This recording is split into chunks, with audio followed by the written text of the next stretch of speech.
Chers bien-aimés, je vous salue au nom de Jésus. Oui, ce soir, nous voulons partager l'évangile avec vous et nous voulons vous enseigner sur l'amour de Dieu pour l'homme. Oui, bien-aimés,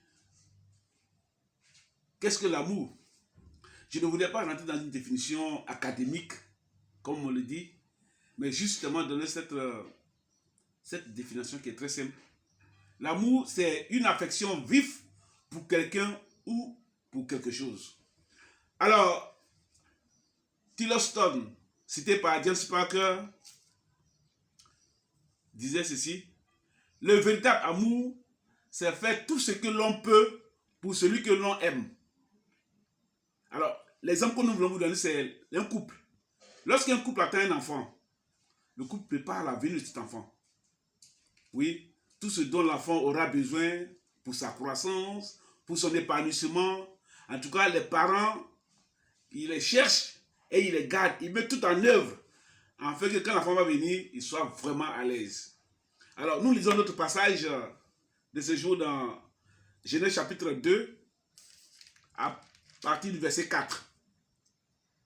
Lorsque l'Éternel Dieu fit la terre et les cieux, aucun arbuste des champs n'était encore sur la terre, et aucune herbe des champs ne germait encore, car l'Éternel Dieu n'avait pas fait pleuvoir sur la terre, et il n'y avait point d'homme pour cultiver le sol.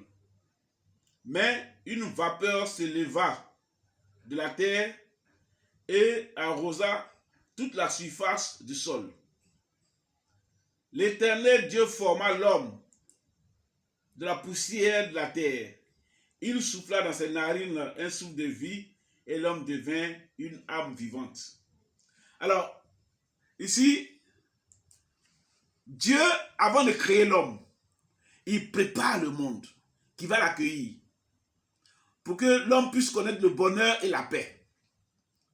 Alors, quand nous lisons tout le chapitre 1 de la Genèse, oui, il nous expliquait en détail l'évolution de la création de jour en jour.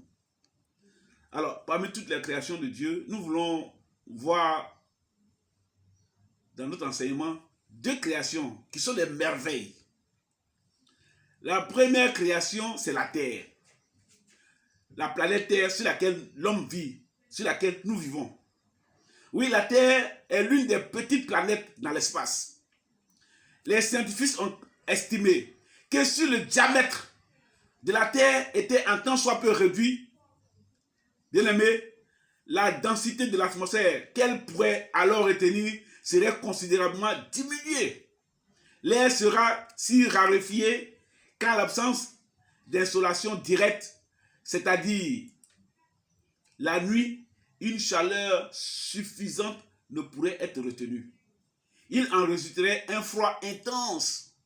Et dans ce froid, toute forme de vie animale et humaine périrait. Les eaux de surface gèleraient à des profondeurs telles que les formes de vie les plus élémentaires seraient détruites. Bien aimé.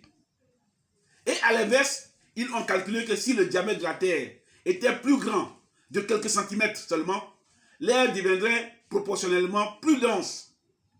Plus de chaleur solaire serait absorbée et retenue. Chaleur insupportable qui durerait même pendant des heures de la nuit et dans laquelle il serait impossible, oui je dis bien impossible de vivre. Alors les dimensions et le poids de la Terre ont été soigneusement calculés afin de rendre la vie possible. Dieu n'est-il pas merveilleux? Deuxième création que nous voulons toucher, le soleil. Bien-aimé, le soleil, il semble si proche de nous et il donne une chaleur intense. Mais le soleil a une distance d'environ de 150 millions de kilomètres de la Terre. Vous voyez un peu cette chaleur qui nous touche aujourd'hui, dont la canicule est en train de monter en Europe. Dieu est bon. Alors, après d'avoir tout créé, quand Dieu a tout créé, Dieu a formé l'homme. Nous dit le verset 7. Dieu a formé l'homme à son image, avec la poussière de la terre. Alors, nous allons voir un peu l'homme, qui est une machine vivante. que Dieu a pris le temps de former. Oui, l'homme est composé d'environ 2 millions demi de pores sur le corps. Oui, les petites poils qui poussent sur tous nos corps, c'est environ 2 millions et demi. Oui, le corps de l'homme. Le squelette compte 206 os avec environ 5000 ou 500 muscles et presque le nombre de nerfs et de vaisseaux sanguins. Bien aimé, et tout ce mécanisme est maintenu à une température de 37 degrés. Alors, on le sait, quand une personne a plus de 38 degrés, c'est qu'il est malade. Qu'il en a moins aussi, c'est qu'il est malade. Donc, normalement, c'est 37 degrés, la température normale de l'homme. Donc, tout ce mécanisme est sur une température de 37 degrés. Le cœur de l'homme, bien aimé. Le cœur pèse environ 250 grammes. Donc, notre cœur est comme le coup de poing de la main que nous avons. Chacun peut faire un coup de poing et il verra que c'est environ la dimension de son cœur. Alors, ce cœur, il bat 70 fois une minute. Il alimente le sang des cerveaux, des vaisseaux qui ont presque 20 000 km de longueur. L'autorité suprême et le chef de tous ces organes est le cerveau. Bien-aimé, c'est par lui que viennent les mouvements des pieds, des mains et ce que nous voulons. Notre Dieu est puissant et il est formidable. Oui, bien-aimé, c'est Dieu que nous adorons. C'est Dieu qui nous a créés, il est merveilleux. Alors la Bible dit, dans Genèse chapitre 1, verset 26 à 27, puis Dieu dit, faisons l'homme à notre image, selon notre ressemblance, et qu'il domine sur les poissons de la mer, sur les oiseaux du ciel, sur le bétail, sur toute la terre et sur tous les reptiles qui rampent sur la terre. Oui, Dieu créa l'homme à son image. Il créa l'homme et la femme. L'homme a été comme Dieu dans son caractère et dans sa personnalité.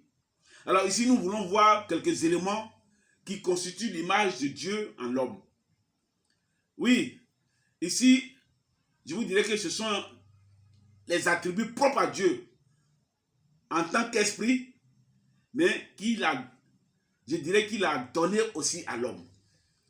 Un, la parenté avec Dieu. Quand l'on dit que l'homme est parenté avec Dieu, l'homme a un corps fait de la poussière de la terre. Mais Dieu souffla en lui un souffle de vie.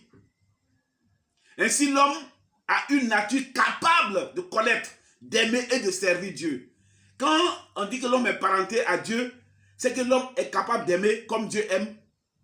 L'homme est capable de connaître comme Dieu connaît. L'homme est capable de servir comme Dieu sert. À cause de cette image, tous les hommes, de par la création, sont enfants de Dieu. Donc, toute personne, tout homme sur la terre, nous sommes tous enfants de Dieu, de par notre création. Parce que nous sommes faits à l'image de Dieu. Mais, et ça retient bien cela, à cause du péché, cette image est dégradée. Cette image est déformée. L'homme, au lieu d'adorer son créateur, adore la créature. Deux, image de Dieu, quand on dit que l'homme est fait à l'image de Dieu, deux, c'est le caractère moral. La distinction du mal et du bien appartient à l'homme seul, parmi la création de Dieu. Oui, les animaux n'ont pas cette connaissance. Les animaux sont conduits par leur instinct. Tous les animaux sont conduits par l'instinct, mais c'est l'homme qui fait la différence entre le bien et le mal. Oui, l'intellect de l'homme le pousse à faire un choix entre le bien et le mal, et la volonté de prendre une décision finale. Tout cela sous le maître de la conscience qui est la loi morale de Dieu. Alors, nous allons voir, quand on dit que l'homme est fait à l'image de Dieu, quand la Bible dit que l'homme est fait à l'image de Dieu, troisièmement, c'est la raison. L'homme est capable de réflexion personnelle. Il peut réfléchir, raisonner sur la cause des choses. Oui, bien aimé, les animaux n'ont pas de réflexion, ils ne réfléchissent pas. Comme on l'a dit tout à l'heure, ils sont conduits par leur instinct.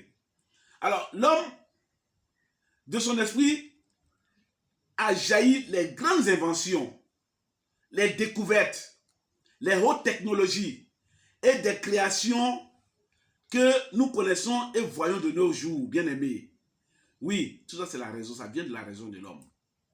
L'homme s'est servi de ce don divin pour nuire à son semblable et pour le détruire.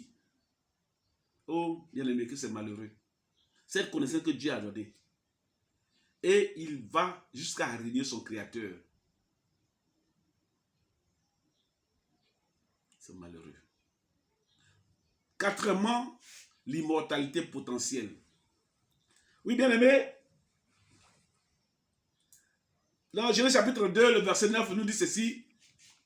L'Éternel Dieu fit pousser du sol des arbres de toute espèce, agréables à voir et bons à manger, et l'arbre de la vie au milieu du jardin, et l'arbre de la connaissance du bien et du mal. Parmi tous les arbres, il y avait l'arbre de vie. Cela semble montrer que si l'homme n'avait pas désobéi en mangeant le fruit de la connaissance du bien et du mal, il aurait sûrement mangé le fruit de l'arbre de vie à l'heure prévue par le Créateur et ne serait pas sûrement mort. Mais voilà que l'homme a désobéi et il a dévancé son Créateur. Et bien aimé, ici, je voulais dire que Christ est venu pour apporter à l'homme cette vie qu'il a perdue. Cinquième caractéristique de l'image de l'homme, enfin, l'union de Dieu en l'homme, c'est la domination sur la terre. David déclare, tu as fait l'homme de peu inférieur à Dieu et tu l'as couronné de gloire et de magnificence. Tu lui as donné la domination sur les œuvres de tes mains. Tu as tout mis sous ses pieds, les brebis comme les bœufs et les animaux des champs, les oiseaux du ciel et les poissons de la mer, tout ce qui parcourt les sentiers de la mer. Psaume 8, versets 6 à 9. Quand Dieu a créé l'homme, il lui a donné le pouvoir de dominer sur le monde avec tout ce qui le contient. L'homme devait être le représentant visible de Dieu en relation avec la création qui l'entoure. L'homme, par son intelligence et par cet esprit de domination, apprivoise les poissons marins, les animaux féroces, les oiseaux du ciel. Bien aimé, c'est ce pouvoir-là que Dieu lui a donné. Mais à cause du péché, l'homme a mis un mur entre lui et son Dieu.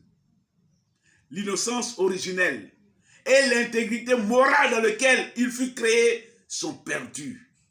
Oui, bien aimé, la défiguration de l'image de Dieu fut le résultat de la chute de l'homme.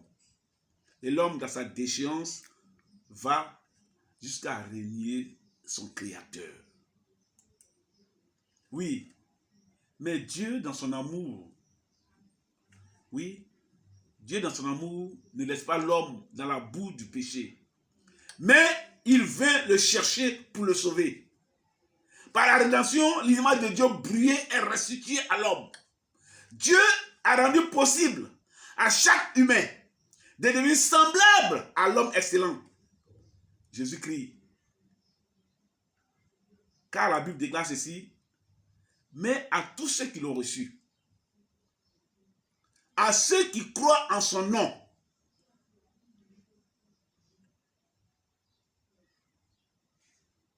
elle a donné le pouvoir de devenir enfant de Dieu. Oui, la parole, et la parole qui est Christ. Jean, chapitre 1, le verset 12b. Et la Bible ajoute encore ceci, car ceux qu'il a connus d'avance, il les a aussi prédestinés à être semblables à l'image de son Fils, afin que son Fils fût le premier-né entre plusieurs frères. Romains 8, 29. Jésus-Christ est la vraie image de Dieu parfait. Que l'apôtre Paul nous dit dans Colossiens chapitre 1, le verset 15 à 16. Que nous lisons. Le Fils est l'image de Dieu invisible, le premier-né de toute la création, car en lui, ont été créées toutes les choses qui sont dans les cieux et sur la terre, les visibles et les invisibles, trône, dignité, domination, autorité. Tout a été créé par lui et pour lui. Oui, bien aimé, Christ est l'amour de Dieu incarné et manifesté pour ton salut. Par lui, Dieu veut que tu deviennes son enfant. N'est-ce pas merveilleux? Oui, avec tout ce qu'il a créé, tout ce qu'il a mis en œuvre avant de te créer, c'est pour que tu deviennes son enfant. Il t'a montré ici son amour. Aujourd'hui, Dieu t'invite, oui frère, sœur, à accepter Jésus-Christ comme ton sauveur personnel, afin d'avoir la vraie vie qui est éternelle. Oui, bien-aimé, repose ta foi sur Jésus-Christ. Ainsi, tu retrouveras cette image de Dieu perdu. Car Jésus est le seul qui restitue à quiconque croit en lui. Donne-lui ta vie et tu verras la gloire de Dieu. Que Dieu nous bénisse au nom de Jésus. Amen.